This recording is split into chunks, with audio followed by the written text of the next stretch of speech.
जय हो इच्छाधारी नाग देवता की जय हो। आज हम बात करेंगे कुबेर साधना की, धन दौलत की। आप सब साधक जानते ही होंगे कि कुबेर एक यक्ष है।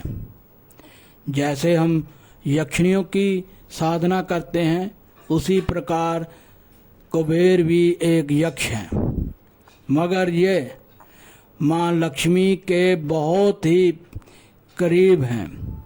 माँ लक्ष्मी का जितना भी धन दौलत है, उन सब की देख रेख हमारे कुबेर देव ही करते हैं। यही संभालते हैं सारा धन। और ये बहुत ही चंचल स्वभाव के हैं, बहुत ही भोले हैं। अगर कोई साधक सच्चे दिल से अपूरी लगन से इनकी साधना कर लेता है तो जय उसके ऊपर धन की बारिश कर देते हैं। उसके घर में जितना भी दरिद्रपन है वो सब कोसों दूर भाग जाता है। उसके घर में धन का प्रवेश होता है। अगर साधक के ऊपर कोई कर्ज है, उसने कितना भी कर्ज ले रखा हो, यह दिनों में ही उसे कर्ज मुक्त कर देते हैं।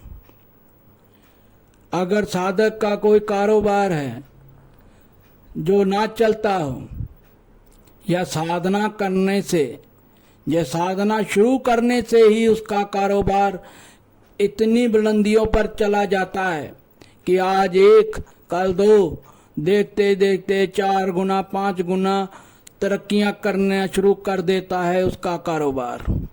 उसके घर में इतनी दौलत आती है कि साधक को यह समझ में नहीं आता कि यह पैसा कहाँ से आ रहा है, यह दौलत कहाँ से आ रही है। मानो कि कुबेर खुद उसके ऊपर पैसों की बारिश कर रहे हैं, उसके ऊपर धन की बारिश करते हैं।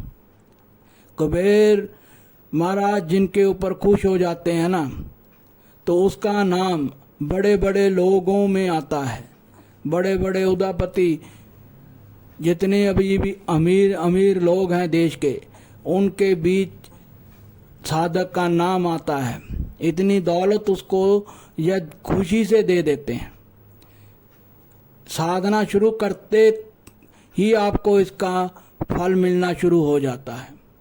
जो साधक भी ये साधना करना चाहता है, अगर वह सच्चे दिल से ये साधना शुरू करेगा, पूरी लगन से अपना दिल लगाकर मन लगाकर यह साधना शुरू करेगा, तो उसके ऊपर भी धन की बारिश होगी, उसको भी धन मिलेगा, धन की कृपा होगी उसके ऊपर भी।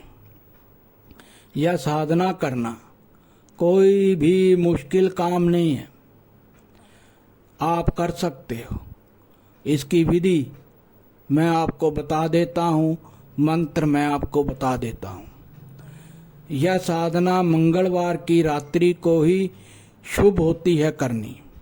अगर साधक मंगलवार की रात्रि को यह साधना शुरू करे तो यह उसके लिए बहुत ही शुभ होती है।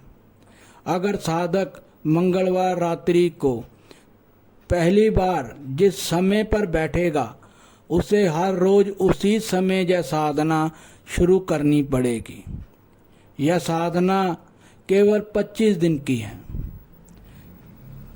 पहले 5 दिन के अंदर ही साधक को महसूस हो जाएगा कि कुबेर महाराज उसके आसपास घूम रहे हैं या उसके आसपास खड़े हैं। अगर ऐसा लगा तो ठीक, अगर ना लगा तो साधना चाहे बीच में छोड़ दें। ऐसा हो ही नहीं सकता कि कुबेर महाराज 4-5 दिन के भीतर उसके पास ना आए। इसके लिए, इस साधना के लिए आपको एक एकांत जगह चाहिए, एक ऐसा कमरा जहाँ पर आपके सिवा और दूसरा कोई ना हो। उस कमरे में आपने सुनहरी रंग के पर्दे रखने हैं और जो आपने वस्त्र पहनने हैं वह भी सुनहरी रंग के होने चाहिए और जो आपने आसन लगाना है वह भी सुनहरी रंग का होगा और आपने गुलाब की अगरबत्तियां जलाकर रखनी है और एक दीपक जलाना है देसी घी का और गुलाब का इत्र हो उसे लगाना है क्योंकि कुबेर महाराज को वो बहुत पसंद है, खुशबू उन्हें बहुत अच्छी लगती है। और साधना शुरू करने से पहले अपने आसन के सामने एक लाल रंग का वस्त्र बिछाना है, उसके ऊपर कुबेर जी की एक छोटी सी प्रतिमा रखनी है, उसके ऊपर कुछ पुष्प रखने हैं, वह भी सुनहरी रंग के होंगे, गेंदे के होंगे, उन्हें रखना है।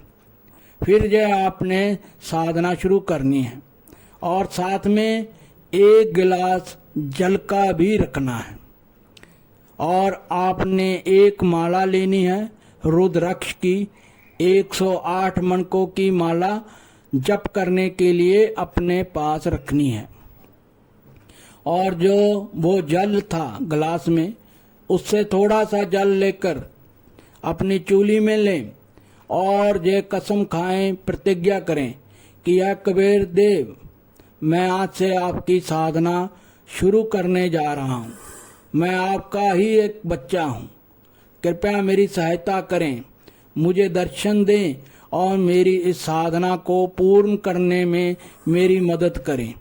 इतना बोलकर आप जल को नीचे गिरा दें और फिर उस माला पर आपने इस मंत्र का जप करना है। मंत्र मैंने सामने स्क्रीन पर दे दिया है, इसकी एक पिक्चर ले लें, फिर मंत्र को याद कर लें। जब मंत्र अच्छे से याद हो जाए, 2 लाइनों का मंत्र है, जब अच्छे से याद हो जाए तब आपने यह साधना शुरू करनी है। फिर आपने उस माला के ऊपर इस मंत्र का जप शुरू करना है। कम से कम 2 माला का जप आपने हर रोज करना है। 25 दिन की पूजा है ये।